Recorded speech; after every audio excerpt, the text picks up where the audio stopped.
عثمان غازی، وہ نام جس سے عظیم سلطنت عثمانیہ کا آغاز ہوا۔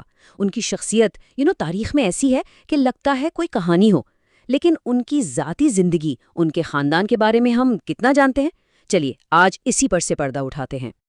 اگر آپ نے مشہور ڈرامہ سیریز کلث عثمان دیکھا ہے تو لازمی سوچا ہوگا کہ ان کی کتنی بیویاں تھیں۔ ڈرامے میں تو ایک سے زیادہ دکھائی جاتی ہیں، لیکن کیا تاریخ بھی یہی کہتی ہے؟ آئیے اس سوال کا جواب ڈھونڈتے ہیں۔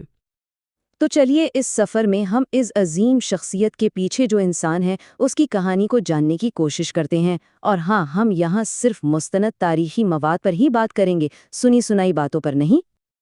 اچھا، تو پہلے یہ سمجھتے ہیں کہ اس معاملے میں اتنی کنفیوژن ہے کیوں؟ دیکھیں، اس دور کی جو ریکارڈز ہیں نا، وہ اکثر عثمانی روایات پر بیسڈ ہیں، مطلب وہ کہانیاں جو نسلوں سے چلتی آ رہی تھیں۔ اسی لیے سچ جاننے کے لیے ان سورسز کو دیکھنا ضروری ہے جو کنفرمڈ ہیں۔ تو سیدھا پوائنٹ پہ آتے ہیں۔ سب سے پہلے بات کرتے ہیں ان خواتین کی جنہوں نے اس عظیم سلطنت کی بنیاد رکھنے میں عثمان غازی کا ساتھ دیا، یعنی ان کی بیویاں۔ تو آئیے سیلا پوائنٹ پہ آتے ہیں۔ تاریخ دانوں کے مطابق عثمان غازی کی کتنی بیویاں کنفرم ہیں؟ صرف 2۔ جی ہاں، صرف 2۔ ان میں سے پہلی تھیں ملہون خاتون، وہ عمر بے کی بیٹی تھی، اور سب سے اہم بات، اکثر تاریخ دان انہیں ہی اگلے سلطان اورحان غازی کی والدہ مانتے ہیں، مطلب سلطنت کا سلسلہ انہی سے آگے بڑھا۔ اور دوسری اہم شخصیت تھیں رابعہ بالا خاتون۔ ان کا بیک گراؤنڈ بہت انٹرسٹنگ ہے۔ وہ اس وقت کے بہت مشہور صوفی بزرگ شیخ عید بالی کی صاحبزادی تھیں، مطلب ان کا ایک بہت مضبوط روحانی پس منظر تھا۔ اور ان کی شادی، واو، اس کے پیچھے تو پوری ایک داستان ہے۔ مشہور روایت کے مطابق یہ شادی اس عظیم خواب کی تعبیر تھی جو عثمان غازی نے دیکھا تھا۔ اسی خواب کو سلطنت عثمانیہ کی بنیاد مانا جاتا ہے۔ تو یہ شادی صرف ایک شادی نہیں تھی، بلکہ سیاسی اور روحانی اتحاد کی ایک زبردست مثال تھی۔ اب ان 2 اہم شادیوں سے عثمان غازی کی نسل آگے بڑھی۔ آئیے اب ان کی اولاد پر نظر ڈالتے ہیں جو سلطنت عثمانیہ کا مستقبل تھیں۔ تو ٹوٹل کتنے بچے تھے؟ تاریخی ریکارڈز کے مطابق عثمان غازی کی کل 9 اولادیں تھیں۔ ان کے کل 9 بچے تھے، 8 بیٹے اور 1 بیٹی۔ بیٹوں میں اورحان غازی اور علاءالدین پاشا کا نام تو سب نے سنا ہے، لیکن ان کے علاوہ پازارلی، چوبان، حامد، ملک، ساوجی اور ارطغرل بے بھی تھے۔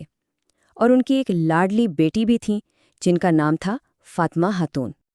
یہاں ایک بہت ہی دلچسپ بات ہے جو ان کے 2 مشہور بیٹوں سے جڑی ہے۔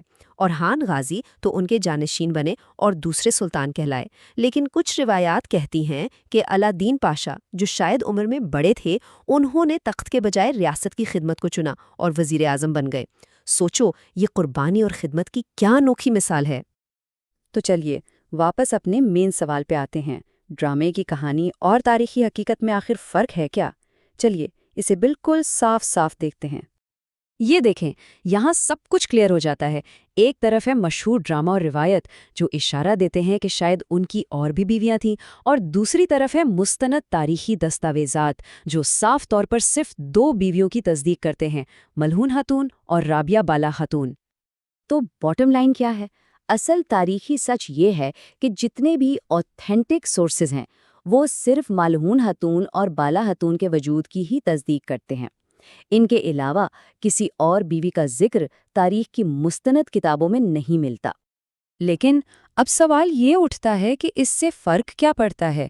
ان کی بیویاں 2 تھیں یا زیادہ، یہ جاننا اتنا ضروری کیوں ہے؟ یہ صرف ایک معمولی ڈیٹیل نہیں ہے۔ اصل وراثت بیویوں کی گنتی نہیں ہے، اصل وراثت تو ان 2 خواتین کا وہ کردار ہے جنہوں نے آنے والی عظیم سلطنت کو شروع میں طاقت اور استحکام دیا۔ ان کی اہمیت ان کے کردار میں ہے، ان کی تعداد میں نہیں۔ تو آخر میں ایک سوال سوچنے کے لیے، جب ہم تاریخ کو ڈرامے کی نظر سے دیکھتے ہیں تو ہم کیا کھونے کا خطرہ مول لیتے ہیں؟ شاید ہم ان حقیقی کہانیوں اور قربانیوں کو بھول جاتے ہیں جو افسانوں کے پیچھے چھپی ہوتی ہیں۔ عثمان غازی کی وراثت ان کی بیویوں کی تعداد میں نہیں، بلکہ ان 2 عظیم خواتین کے کردار میں ہے جنہوں نے ایک پوری سلطنت کی بنیاد رکھی۔